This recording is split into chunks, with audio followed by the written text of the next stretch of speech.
নমস্কার, আমি ডক্টর অসীম দাস। স্বাস্থ্য সম্বন্ধে আরেকটি গুরুত্বপূর্ণ ভিডিওতে আপনাদেরকে স্বাগত জানাই। আশা করি আপনারা সবাই ঠাকুরের কৃপায় ভালো আছেন এবং সুস্থ আছেন। আমরা সবসময় সবাই ইয়ং থাকতে চাই, কেউ বুড়া হতে চাই না, কিন্তু প্রকৃতির নিয়মকে আমরা কেউ ফাঁকি দিতে পারি না। তবে এই জেনারেশন একটু তাড়াতাড়ি বুড়িয়ে যাচ্ছে। অল্প বয়সেই heart attack, cholesterol, hypertension, joint pain, Alzheimer's ইত্যাদি হচ্ছে। আর এসবের মূলে রয়েছে মাত্রাতিরিক্ত স্ট্রেস। অক্সিডেটিভ স্ট্রেস তাদের মধ্যে অন্যতম। এই স্ট্রেস প্রতিনিয়ত আমাদের শরীরের সেলগুলিকে ড্যামেজ করে দিচ্ছে। এমনকি ক্যান্সারের অন্যতম গুরুত্বপূর্ণ কারণও এই অক্সিডেটিভ স্ট্রেস। সুতরাং কি এই অক্সিডেটিভ স্ট্রেস? এর থেকে বাঁচতে হলে কোন 7 গুরুত্বপূর্ণ খাবার আমাদের খাদ্য তালিকায় রাখতেই হবে? তাছাড়া কোন হোমিওপ্যাথি ওষুধগুলি আছে যেগুলি এই স্ট্রেসকে খুব ভালোভাবে নিয়ন্ত্রণ করতে পারে, সেই সম্বন্ধেই আজকের এই ভিডিও। সুতরাং বুঝতেই পারছেন ভিডিওটি খুব গুরুত্বপূর্ণ হতে যাচ্ছে, তাই স্কিপ না করে শেষ পর্যন্ত দেখতে থাকুন। আশা করি আজকে নতুন কিছু জানতে পারবেন। আমার কাজ আপনাদের ভালো লাগলে দয়া করে ভিডিওটিতে একটি লাইক করে দেবেন এবং কমেন্ট করে অবশ্যই জানাবেন। চ্যানেলে প্রথমবার এসে থাকলে চ্যানেলটি সাবস্ক্রাইব করে দেবেন, তাহলে পরবর্তী ভিডিওটি খুব সহজেই আপনার কাছে পৌঁছে যাবে। তো চলে আসি মূল বিষয়ে। প্রথমে ছোট্ট পরিসরে বলি, এই অক্সিডেটিভ স্ট্রেস আসলে কি? আমাদের শরীরে অক্সিজেনের মেটাবলিজমের সময় কিছু ফ্রি রেডিক্যালস তৈরি হয়। এই ফ্রি রেডিক্যালসগুলি পলিউশন, রেডিয়েশন এবং ধূমপানের ফলেও আমাদের শরীরে আসতে পারে। এই ফ্রি রেডিক্যালসগুলি আমাদের শরীরের সেলগুলিকে প্রতিনিয়ত ড্যামেজ করে চলেছে।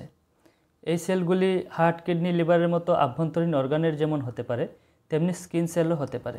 এই ড্যামেজ যখন শরীরের ন্যাচারাল রিপেয়ারিং প্রসেসের চেয়ে বেশি হয়ে যায়, তখন সমস্যা দেখা দেয়। আমাদের হার্ট, কিডনি, লিভার ইত্যাদি গুরুত্বপূর্ণ অর্গানগুলি ধ্বংসের দিকে ধাবিত হয়।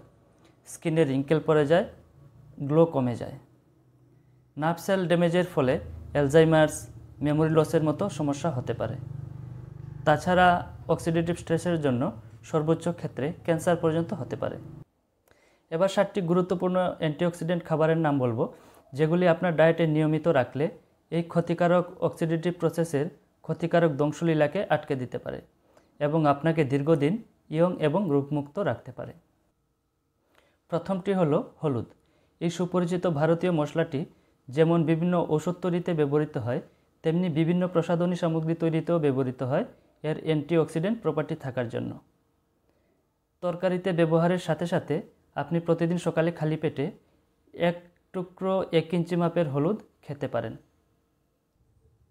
দ্বিতীয় গুরুত্বপূর্ণ খাবারটি হলো সাইট্রাস ফ্রুটস, অর্থাৎ টক জাতীয় ফল। এতে উপস্থিত ভিটামিন সি খুব ভালো অ্যান্টিঅক্সিডেন্ট হিসেবে কাজ করে এবং আপনার রোগ প্রতিরোধ ক্ষমতা বাড়িয়ে তোলে। তৃতীয় খাবারটি হলো ডার্ক চকলেট। এতে প্রচুর পরিমাণে কোকা, মিনারেলস এবং অ্যান্টিঅক্সিডেন্ট আছে, যা আমাদের ব্লাড প্রেশার, কোলেস্টেরল এবং ইনফ্ল্যামেশন কম করে। চতুর্থ গুরুত্বপূর্ণ খাবারটি হলো বিটরুট। এতে প্রচুর পরিমাণে আছে ভিটামিন এবং ফেনোলিক অ্যাসিডের মতো শক্তিশালী অ্যান্টিঅক্সিডেন্ট, যা ক্ষতিকারক অক্সিডেটিভ প্রসেসকে প্রতিহত করে এবং আমাদেরকে রোগমুক্ত করে তোলে। এই তালিকার পঞ্চম গুরুত্বপূর্ণ খাবারটি হলো গ্রিন টি। এটি একটি শক্তিশালী অ্যান্টিঅক্সিডেন্ট যা আমাদের শরীরের ক্ষয় রোধ করে। এছাড়া এটি ক্যান্সারের রিস্কও কম করে।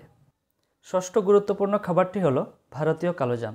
এতে প্রচুর পরিমাণে আছে অ্যান্থোসায়ানিন, ফ্লেভোনয়েডস এবং ইলিজিক অ্যাসিড, যা আমাদের শরীরের ক্ষয় রোধ করে, ব্লাড সুগার নিয়ন্ত্রণ করে এবং স্কিনের গ্লো বাড়ায়। এবং last but not the least, অর্থাৎ সপ্তম গুরুত্বপূর্ণ খাবারটি হলো টমেটো। এতে প্রচুর পরিমাণে আছে লাইকোপিন, ভিটামিন সি এবং ভিটামিন এ, যা গুরুত্বপূর্ণ অ্যান্টিঅক্সিডেন্ট হিসেবে আমাদের রোগ প্রতিরোধ ক্ষমতা বাড়িয়ে তোলে এবং এটি বিভিন্ন প্রসাধনী সামগ্রীতেও ব্যবহৃত হয় এর অ্যান্টিঅক্সিডেন্ট প্রপার্টি থাকার জন্য।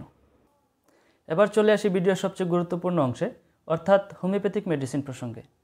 যদিও হোমিওপ্যাথি একটি পার্সোনালাইজড চিকিৎসা পদ্ধতি, এখানে ব্যক্তি বিশেষে, লক্ষণ বিশেষে আলাদা আলাদা ওষুধ নির্বাচন করা হয়। তবুও এক্ষেত্রে যে ওষুধগুলি সবচেয়ে বেশি ব্যবহৃত হয় এবং সবচেয়ে বেশি কার্যকরী, সেই ওষুধগুলির নাম এখানে বলবো। এরকম গুরুত্বপূর্ণ ওষুধগুলি হলো ginseng mother tincture, ashwagandha mother tincture, আলফা আলফা মাদার টিংচার এবং ট্রিবুলাস টেরিস্টিস মাদার টিংচার। এই ওষুধগুলির 10 থেকে 15 ফোঁটা করে দিনে 3 বার খালি পেটে খাওয়া যায় হাফ কাপ জলের সাথে। এছাড়া আছে খেলিফস 6X। এই ওষুধটির 4টি করে ট্যাবলেট দিনে 3 বার খালি পেটে খাওয়া যায়। আশা করি ভিডিওটি আপনাদের ভালো লেগেছে।